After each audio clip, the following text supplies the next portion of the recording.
Hey, good afternoon, church. Hope you guys are doing well on this beautiful Friday afternoon. Just wanted to take a moment in the midst of just this week to just pause and think about the voices that we're hearing these days. Because honestly, there's so many different things that we're reading, so many different things we're hearing, whether in the news, whether on social media, whether other articles that people are passing around.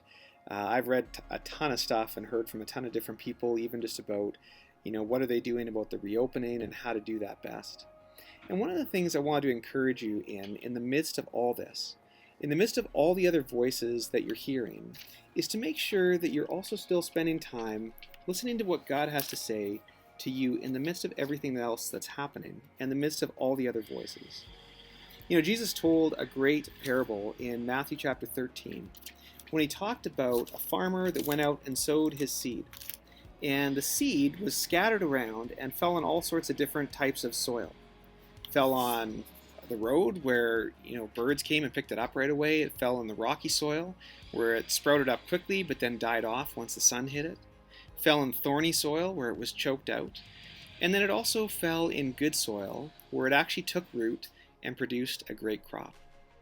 And what I want to encourage you to do is, as you spend time in God's Word, allow it to actually sink down deep into you, to get into the good soil of your life, to cultivate, to let that Word grow into something, not to be choked out by all the other voices that we're hearing, not to just let it fall into shallow soil because we don't really take any time in God's Word, but to allow it to take root, to actually grow deep down into you, and to bring real life and real fruit, to bring out things that actually show life in you and show the life of the Spirit living in you.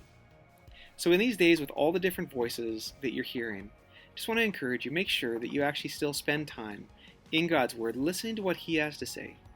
I got to tell you, over these last few months, I have found that an absolute lifeline. In this past week, I was really feeling that I needed to start reviewing my journal of all the places that God had brought me to in His Word and the things that He'd been saying through that. And it's been such a gift to me. I just hope and pray that you guys are continuing to have good spaces with the Lord as well, and want to encourage you to continue on in that. God bless you, church. Looking forward to seeing you guys on Sunday. Don't forget, if you're with our Engage module, be sure to be there at 9. If you aren't there and you'd like to be, you can still register on the website. Join us for a great time, a conversation about sharing the light of Jesus in our world these days. Otherwise, we'll see you 10:30 Sunday morning for church. Take care, you guys.